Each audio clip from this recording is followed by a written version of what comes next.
இந்துக்களுக்கு தாங்கள் தான் பாதுகாப்பு அப்படின்னு அடிக்கடி சொல்லிக்கிற அர்ஜுன் சம்பத்தும், ஹச் ராஜாவும் இந்த ராமர் கோயில் நன்கொடை கொள்ளையடிக்க பணத்த ஏன் பாதுகாக்க முடியாம போனாங்க அப்படிங்கிறது முக்கியமான கேள்வி.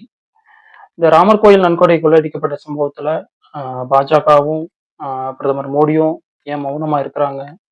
அதுக்கு ஏன் அக்கவுண்டபிலிட்டி எடுத்துக்க மாட்டேங்கிறாங்க அப்படிங்கிறதுக்கான ஒரு 6 ரீசன தி வயர் பத்திரிகை 2 தினங்களுக்கு முன்னாடி வெளியிட்டிருக்கிறாங்க.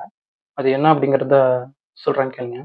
ராமர் கோயில் கட்டணம் அப்படிங்கிறது அ பாஜக மற்றும் ஆர்எஸ்எஸ் அமைப்போட ஒரு சாதாரண திட்டம் கிடையாது. அது அவங்களோட அரசியல் அத்தியாயத்த எழுதின ஒரு அஸ்திவாரம் அப்படின்னு நம்ம சொல்லலாம்.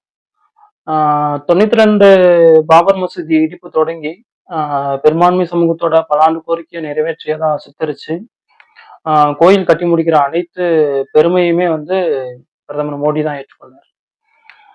அப்படி இருக்கிறப்ப கோயிலுக்கு அந்த ராமர் கோயிலுக்கு ஏற்படுகிற எந்த ஒரு பெருமையா இருந்தாலும் சரி, இல்ல எந்த ஒரு சர்ச்சை வந்தாலுமே சரி, அந்த அனைத்து பொறுப்புகளையும் ஏற்க வேண்டியது பாஜகவும், பிரதமர் மோடியும் தான்.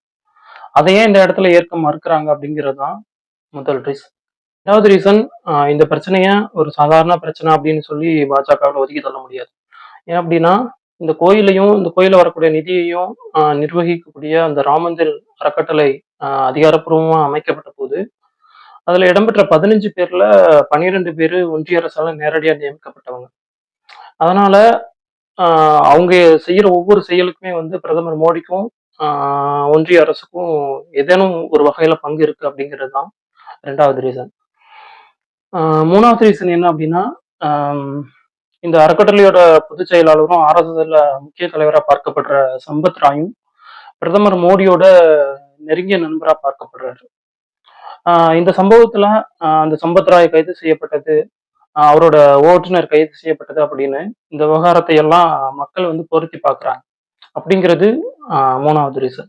4வது ரீசன் என்ன அப்டின்னா, அ இந்து மக்களால ஒரு புனித கோயிலா பார்க்கக்கூடிய இந்த ராமர் கோயில்ல நடந்த இந்த கொள்ளை சம்பவம் அப்படிங்கிறது, பிரதமர் மோடி பல ஆண்டுகளா பேசி வந்த அந்த நாங்க வந்து தூய்மையான ஆட்சி குடுப்போம், தூய்மையான நிர்வாகம் குடுப்போம், எந்த ஒரு ஊழலும் எங்க ஆட்சியில நடக்காது அப்படிங்கிறதுக்கான அந்த கட்டமைப்பு அப்படிங்கிறது அப்படியே அடியாகும். இந்த விவகாரத்துல, இந்த சம்பவத்துல வந்து நம்ம அக்கவுண்டபிலிட்டி எடுத்துக்கிட்டோம் அப்படின்னா, அது இந்து மக்கள் மத்தியில அகைன்ஸ்டா போய் முடிஞ்சிரும். இது வந்து வோட் பேங்க் பாலிடிக்ஸ் வந்து அடியாகும் அப்படிங்கிறது தான் 4வது ரீசன். 5வது ரீசன் என்ன அப்டின்னா, இது வந்து ஒரு சாதாரண பிரச்சனை கிடையாது. இதற்கு பின்னாடி பல பேர் கொண்ட கும்பல் இருந்ததா விசாரணையில சொல்லப்படுது. அதனால பாஜகவால இது வந்து ஒரு ஈஸியான சம்பவம் அப்படின்னு சொல்லி ஒதுக்கி தள்ள முடியாது. அது மட்டும் இல்லாம, இது வந்து பல கோடி பக்தர்களோட நம்பிக்கையும், காணிக்கையும் சார்ந்து இருக்கிறதுனால, ஆ நாங்க வந்து இந்து தர்மத்தையும், இந்துக்களையும் பாதுகாக்க வந்தவங்க அப்படின்னு சொல்லிக்கிற கட்சியில உள்ளவர்களாலேயே இந்த சம்பவம் நடந்திருக்கிறதுனால, இது எதிர்காலத்துல கட்சியோட இருப்புக்கே வந்து பங்க விளைவிக்கும் அப்படிங்கிறது தான் வந்து 5வது ரீசனா பத்திரிக்கையில சொல்லியிருக்கிறாங்க.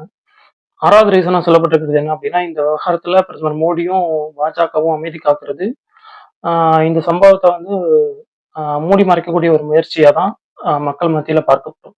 அப்படி ஒருவேளை பிரதமர் மோடியோ, இல்ல பாஜகவோ இதற்கு அக்கவுண்டபிலிட்டி எடுத்துக்கொண்டாலுமே, அது அவங்களோட நிர்வாக தோல்வியா தான் மக்கள் மத்தியில பார்க்கப்படும்.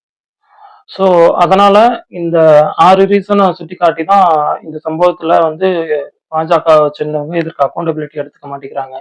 பிரதமர் மோடியா வந்து அமைதி காக்குறாரு அப்படின்னு சொல்லி இந்த 6 ரீசன வந்து சுட்டிக்காட்டியிருக்குது இந்த பத்திரிக்கையில. உங்களுக்கு இந்த விவகாரத்துல என்ன தோணுது அப்படிங்கிறத கமெண்ட்ல சொல்லுங்க.